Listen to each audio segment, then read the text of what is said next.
Hello all, welcome to Web Technologies lecture series. This is Pawan Kumar Verma working as assistant professor in Department of Computer Science and Engineering, SRK Engineering College.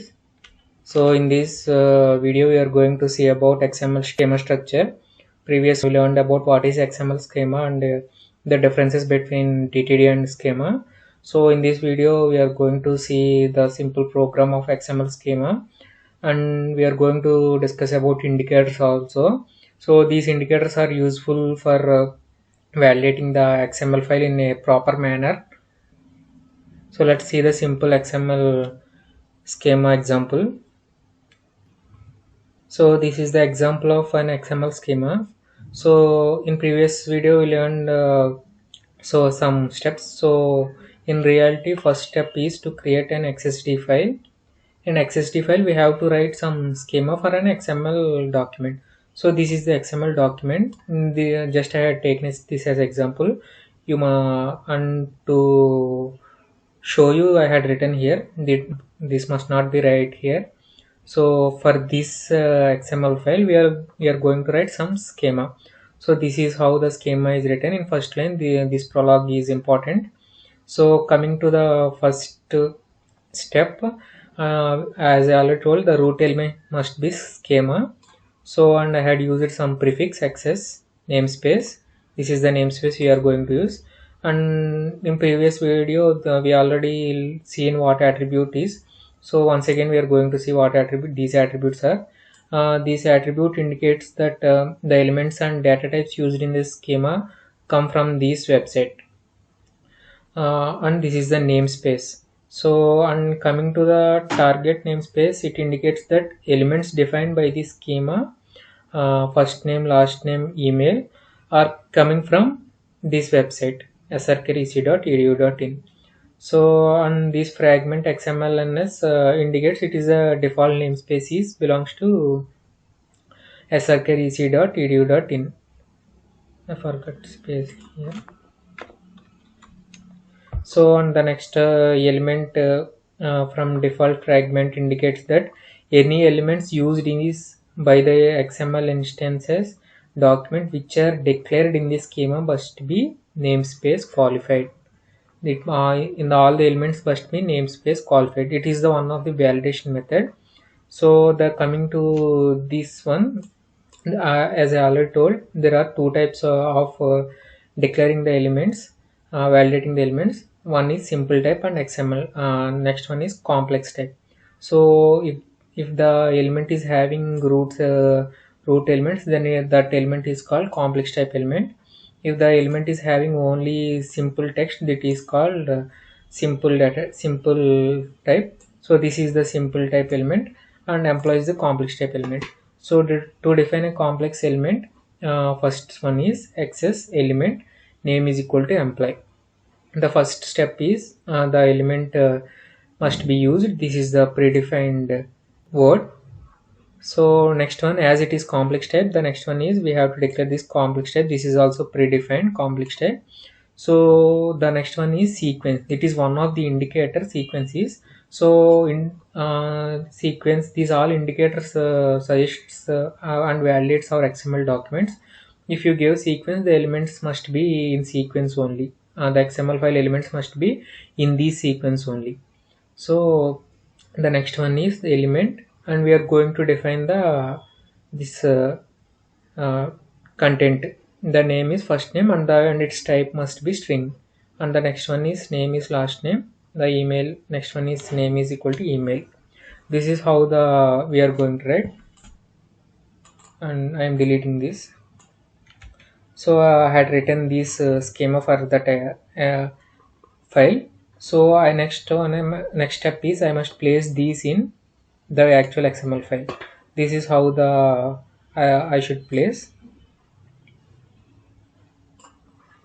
So this is the what this indicates is I must indicate this in the root tag xmlns. We already discussed it is a namespace and it is the instance, and schema location. This is it is the location of the employee.xsd. I had taken just a sample. If it is in your system, the location must be placed. This is how the XML schema document is validated and XML schema must be used. So first step is to write an employee.xs. So whatever name you are going to type, .xsd file we are going to type, and we are going to take this as root element, and in that root element as schema we are going to write the elements. In if it is complex type, we are going to use this complex type. If it is simple type, this is the method we are going to use. Just access element, name is equal to name of the element, and type is equal to the data type of the element. After writing this, the next one is attaching this XML schema in actual XML file. This is how we must attach. In the root tag, we are going to attach the namespace and XSI and the location of it. So coming to the indicators in XML, what indicators is, we already know XML is used to validating the XML file. These indicators give some more validations to the XML file. So there are some important 7 indicators. Each indicators will give some validations, and we can use these validations for that XML file. These indicators are used to control how elements are to be used in the documents with the indicators. If there are 5 elements and if you want to control those elements, these indicators must be used. There are 7 indicators.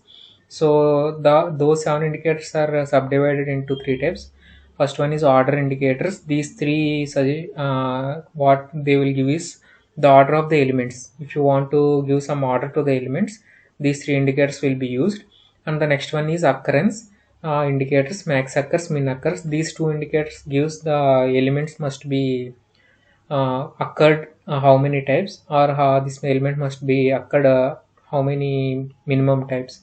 And if you want to group all the indicators, these group indicators must be placed. So let's see how these indicators is used. These all are nothing but some attributes. So all indicators specifies is that the child element can appear in any order.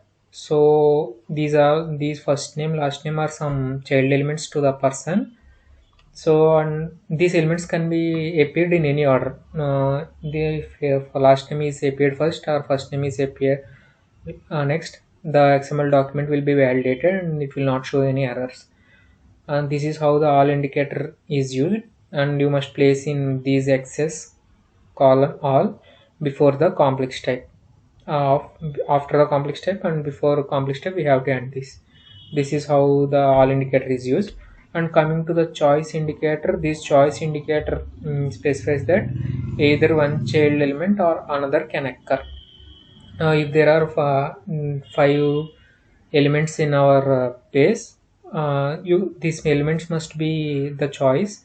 It must be there or it cannot be there in the document. This is called choice indicator, and this is access choice.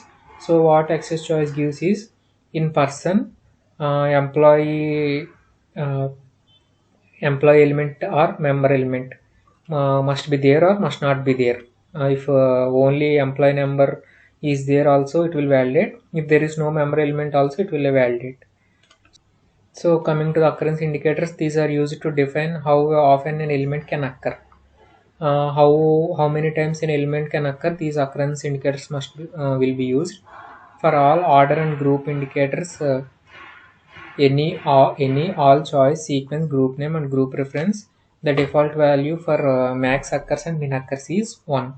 So if you given max occurs and min occurs, if you use this attribute, the default value is 1. So it indicates in sequence. So this sequence is also one of the indicator. Previously we did not discuss it, and we had seen this sequence in example also. This sequence indicates the elements must be in the same sequence only, full name and child name. If the child name is front and full name is second, it will show error.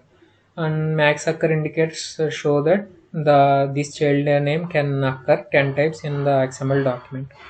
And similarly min element occurs indicates that if you given 0, uh, that this child element can occur 0 times also, and max occurs 10 in an XML document. This is how the validation is can be done using max occurs and min occurs indicators. And if you want to group the elements, these group indicators can be used. Group indicators are used to define related set of elements. If you want to group some related sets, these groups can be used. And this is how the groups is used. Access group name is equal to group name with colon access group name. These must be placed for defining similar elements or set of related elements. So similarly you can group the similar attributes also. This is how we can group the attributes. So this is all the indicators, and we are with indicators we are going to validate how the XML file must be and how the elements must be placed and how many times the elements must be placed and how we can group the elements. So in this video we had seen about how the XML schema document looks like and how it is placed and how the indicators are must be used. So this is the end of this schema, and so simply schema is used for the validation of an XML document. For the validations we are going to use that schema. So we seen how the schema is written and how the schema is placed and how the indicators are written.